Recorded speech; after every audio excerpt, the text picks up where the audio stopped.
हमने chapter number 1 start किया हुआ है जिसका नाम है विद्युत क्षेत्र एवं आवेश।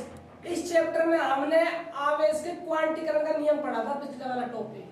ठीक है, तो आज जो हमारा टॉपिक होगा, क्योंकि आपको पता है हमारे चल रहे हैं आवेशों से संबंधित कुछ नियम। जैसे हमने पहला नियम क्या देखा, आवेश संरक्षण का नियम देखा, आवेश क्वांटीकरण का नियम देखा, और जो अगला नियम पढ़ने वाले वो है आवेश योज्यता का नियम। तो आप हेडिंग डालिए आवेश योज्यता का नियम। आवेश योज्यता का नियम।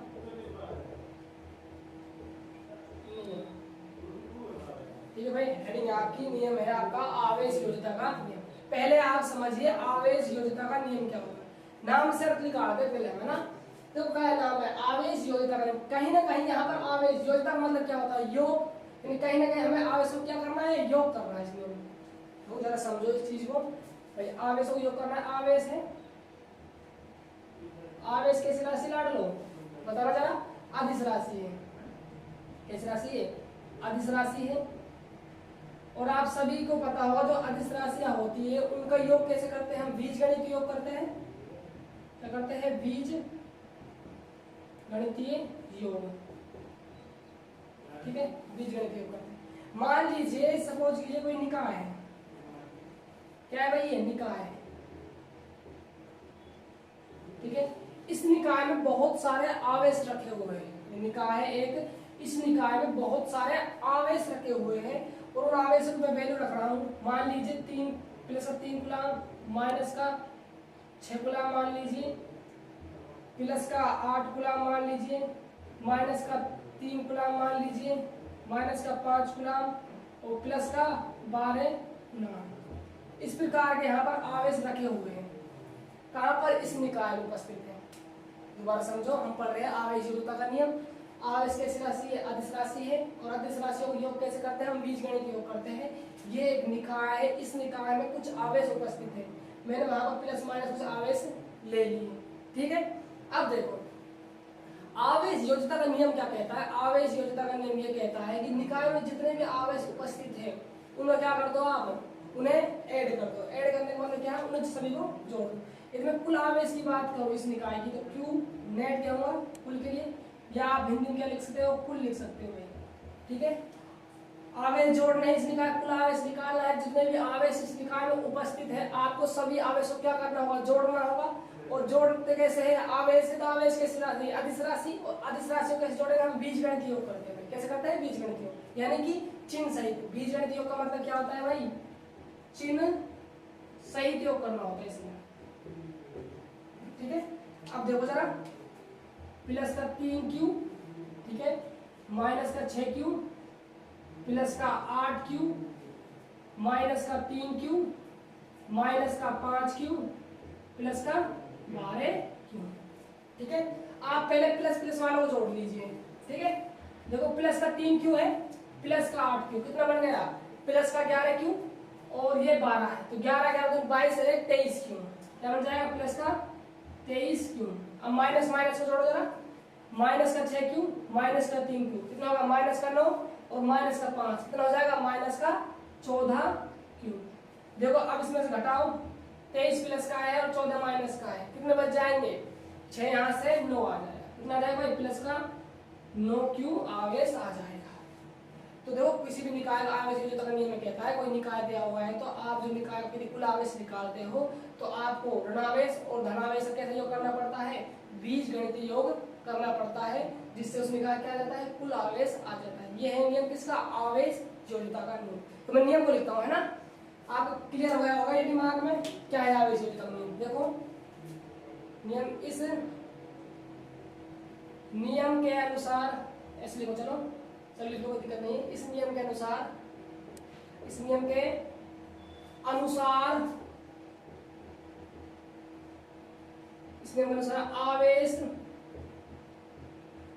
एक अदिश राशि है, अदिश राशि है। ठीक है, अतः किसी निकाय का आवेश उस निकाय में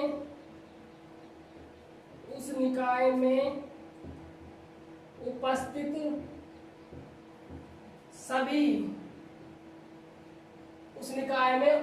सभी धनायनों व ऋणायनों के बीजगणितीय, कौन सी राशि, अदिश राशि है, बीजगणितीय योग के बराबर होता है, योग के बराबर होता है।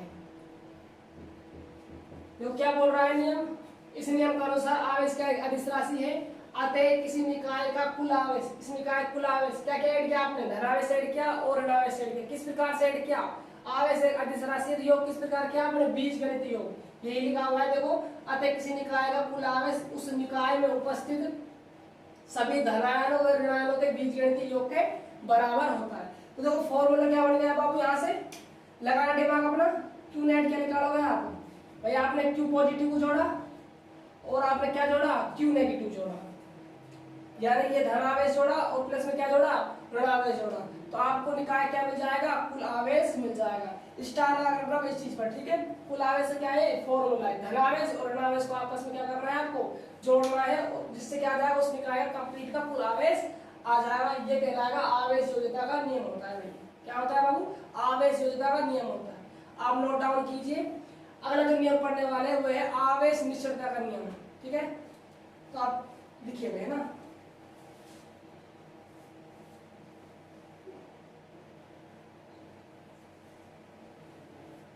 लिख लिया होगा। चलो मैं अगले नियम पर चलता हूँ।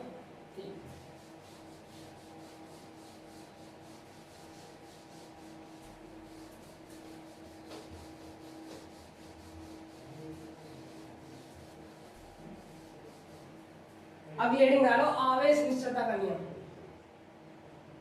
आवेश निश्चलता का नियम, ठीक है।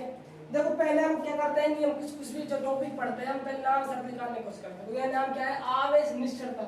निश्चलता यहाँ कहीं ना कहीं मतलब चाल से होता है। किससे होता है, मतलब चाल से होता है। आप एक सापेक्ष सिद्धांत पढ़े हुए फिजिक्स में, तो वहां पर आपने पढ़ा होगा m बराबर जो फॉर्मूला आता था वो था m0 upon √1 minus v square बटा c स्क्वायर होता था। जो यहाँ पर m होता है, जो m था ये था गतिशील द्रव्यमान, है ना, क्या था, गतिशील द्रव्यमान था, ठीक है। जो m0 था वो था आपका विराम अवस्था में द्रव्यमान, यानी कि विराम द्रव्यमान, ठीक है बाबू। v क्या था आपका, वस्तु का वेग था, और c आप सभी को पता है क्या होती है, प्रकाश की चाल होती है भाई, स्पीड ऑफ लाइट, है ना। तो इसकी वैल्यू की बात करते हैं तो वैल्यू कितनी होती है, 3 गुणा 10⁸ मीटर पर सेकंड होती है भाई, यही बात है। अब देखो जरा, आप दिमाग लगाओ अपना। यदि मान लीजिए मैंने v को बढ़ाया, किसको बढ़ाया बाबू, v को बढ़ाया, तो बताओ v स्क्वायर बढ़ेगा या नहीं बढ़ेगा, अरे बढ़ेगा। मान लीजिए v पहले 5 था तो भाई v स्क्वायर क्या था, 25 था। सपोज मान लीजिए मैंने v 6 कर दिया तो v स्क्वायर कितना होने वाला है, 36। तो डेफिनेट क्या होगा, v स्क्वायर भी बढ़ेगा ही बढ़ेगा। अब जरा आगे दिमाग लगाना, इसको बताना 1 माइनस v स्क्वायर बटा c स्क्वायर क्या प्रभाव पड़ने वाला है, बताओ जरा, इसको सोचो। 1 माइनस v स्क्वायर बटा c स्क्वायर क्या प्रभाव पड़ने वाला है, देखो v स्क्वायर भी बढ़ाया, v स्क्वायर बढ़ा, तो यहाँ v स्क्वायर वैल्यू ज्यादा आने वाली है और c स्क्वायर भाग लगेगा। जब ज्यादा में किसका भाग लगता है, कम का भाग लगता है, तो वैल्यू क्या ज्यादा आएगी, लेकिन माइनस क्या आने वाली है, एक में घट जाएगी, तो कहीं ना कहीं वैल्यू कब बनने वाली है, कम बनने वाली है। हम कह सकते हैं जो ये क्या है, घटेगा भाई। ये चीज मैंने करवाई हुई है, जब आपने आवेश और गुणधर्म पढ़े थे तो वहां पर मैंने डिस्कस किया था आवेश निश्चलता का, याद हो तो आपके, ठीक है। ये क्या घटेगा, यदि ये घट रहा है तो सीधी सी बात है m तो बढ़ेगा ही बढ़ेगा, अरे बढ़ेगा नहीं बढ़ेगा, जरा दिमाग लगा। m क्या है, व्युत्क्रमानुपाती है 1/√1 माइनस v स्क्वायर बटा c स्क्वायर के। यदि ये घट रहा है, व्युत्क्रमानुपाती के अंदर क्या होता है, एक घट रहा है तो दूसरा क्या होता है, बढ़ता है। यदि ये घटा ये बढ़ा, यदि ये घटता तो ये क्या होता, बढ़ता। देखो यहाँ पर y माइनस स्क्वायर क्या हो रहा है, घट रहा है, तो सीधी सी बात जो m है वो क्या होने वाला है, बढ़ेगा ही बढ़ेगा। अब आ जाए जरा दिमाग लगा, आवेश निश्चय का नियम होता क्या। देखो आवेश निश्चय का नियम क्या होता है, एक पॉइंट और समझ लो छोटा सा। मान लीजिए आपका जो वेट है वो 20 केजी है, ठीक है, तो आपका वेट 20 केजी, तो आप दौड़ रहे हो तो आपका वेट बढ़ेगा या घटेगा, कोई फर्क पड़ेगा आपको वेट में, कुछ फर्क नहीं पड़ने वाला, जितना है 20 केजी उतना ही वेट रहने वाला है। आप चाहे आप 80 किलोमीटर प्रति घंटा की स्पीड से दौड़ लो, चाहे 90 की दौड़ लो, एक कंडीशन में आपका द्रव्यमान अनंत हो जाएगा भाई। एक कंडीशन ऐसी होगी जिसमें आपका द्रव्यमान क्या हो जाएगा, अनंत हो जाएगा। उस कंडीशन में सोचना, मान लीजिए मैं जो आपकी चाल है v, वो मैंने लगभग प्रकाश चाल बराबर कर दी, इसकी बराबर कर दी प्रकाश की चाल के बराबर, लेकिन ऐसा होता नहीं है। एक कंडीशन हम देख रहे हैं जिसमें अनंत भी आता है द्रव्यमान, कभी कभी फंस जाती है कंडीशन, अनंत लेकर सोच, अनंत मतलब आपका द्रव्यमान हो सकता है, वो कौन सी कंडीशन होती है। तो ये एक्स्ट्रा पॉइंट है आपको समझाने के लिए, कुछ नहीं है। लेकिन ऐसा कोई इंसान है जो प्रकाश चाल की स्पीड में दौड़ ले, यानी कि 1 सेकंड में 3 × 10⁸ मीटर, संभव नहीं है भाई, ठीक है। ये बस समझाने के लिए, और दिल पे मत लेना इस बात को, ठीक है। देखो यहाँ पर रखना जरा, सी स्क्वायर वैल्यू रखना, सी में सी बढ़ेगा, 1 में से बन जाएगा, क्या बन जाएगा 0, और 0 किसी संख्या में भाग लगता है तो क्या आता है, अरे अनंत आता है, तो आपका द्रव्यमान क्या हो जाने वाला है, अनंत हो जाना। तो एक ही कंडीशन है जिसमें आपका द्रव्यमान क्या हो जाता है, अनंत हो जाता है, ठीक है। तो ये आवेश निश्चय का नियम क्या कहता है, मैं बात करता हूँ मुद्दे की बात पे, क्या है आवेश निश्चय का नियम। ये कहता है यदि किसी वस्तु का जो आवेश है उसकी चाल पर निर्भर नहीं करता, जो किसी वस्तु का जो आवेश होता है वो उसकी चाल पर निर्भर नहीं करता भाई, किस पर निर्भर नहीं करता, चाल पर निर्भर नहीं करता। यानी चाल आप कितनी बढ़ा लीजिए, आवेश क्या रहता है, आवेश जो मान है वो क्या रहता है, अपरिवर्तित रहता है। जैसे मान लीजिए पहले आवेश का मान 5 माइक्रोकूलम था, यदि आपने उसकी स्पीड बढ़ा दी तो फिर भी 5 माइक्रोकूलम रहने वाला है, चेंज नहीं होगा। ये कौन सा नियम बोलता है, आवेश निश्चय का नियम बोलता है, और ये कंसेप्ट यहाँ से उत्पन्न होता है, ठीक है। तो मैं नियम लिखता हूँ, है ना, गर्मी भाई बहुत ज्यादा है, ठीक है। देखो मैं नियम लिखता हूँ, है ना, देखो इस नियम के अनुसार, इस नियम के अनुसार किसी वस्तु का आवेश, किसी वस्तु का आवेश उसकी चाल पर निर्भर नहीं करता है। किस पर निर्भर नहीं करता है भाई, चाल पर निर्भर नहीं करता है, ठीक है। आवेश निश्चय का नियम क्या है, किसी भी जो आवेश वस्तु जो आवेश है उसकी चाल पर निर्भर नहीं करता। चाल आप कितनी बढ़ा लीजिए, आवेश इतना का उतना ही रहने वाला है, ये नियम कहता है आवेश निश्चय का नियम। तो वहां पे क्वेश्चन बन सकता है यहाँ से मोस्ट छात्र क्वेश्चन क्या बन सकता है, आपसे पूछ सकता है एग्जामिनर, क्या पूछ सकता है कि ऐसा कौन सा नियम है जिसमें यदि आप आवेश की चाल बढ़ाते हो तो आवेश अपरिवर्तित रहता है। तो आपका जवाब क्या होना चाहिए, आवेश निश्चयता का नियम होना चाहिए भाई, ठीक है। अब देखो जरा, देखो यहाँ पे 1-2 पॉइंट और एक्स्ट्रा आते हैं, उनको मैं नोट डाउन करा देता हूँ, एक पॉइंट है वो रहे। अब देखो चलो आवेश तो उसकी चाल पर डिपेंड नहीं कर रहा है, लेकिन द्रव्यमान तो डिपेंड करेगा बाबू, अरे बताना है जरा, सोच बालक, द्रव्यमान करेगा नहीं करेगा भाई। हमने v स्क्वायर बढ़ाया, v बढ़ा रहे हैं हम वेग, सीधी बात द्रव्यमान क्या हो रहा है, बढ़ रहा है। इस पॉइंट को लिखो, आप लिखो आवेश की चाल बढ़ाई जाती है तो द्रव्यमान क्या होती है भाई, वृद्धि। तो द्रव्यमान में वृद्धि होती है, द्रव्यमान क्या होती है, वृद्धि होती है, ठीक है। आवेश की चाल बढ़ाई जाती है तो द्रव्यमान क्या होती है, वृद्धि होती है।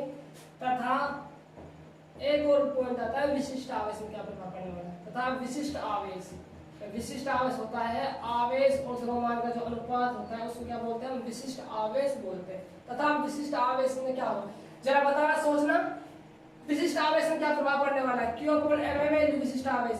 सोचो m क्या है यहाँ पर, ज्यादा है, और ऊपर वाला Q क्या होगा, निश्चित है Q तो फिक्स है, 5 लिया तो 5 रहने वाला है, द्रव्यमान चेंज हो सकता है, तो 5 है और ये क्या है, द्रव्यमान चेंज हो ज्यादा है, तो जा कम में किसका भाग लग रहा है, ज्यादा का, वैल्यू क्या आने वाली है भाई, कम आने वाली है। कह सकते हैं आप जो विशिष्ट आवेश का जो मान होता है उसमें क्या हो जाती है, विशिष्ट आवेश के मान में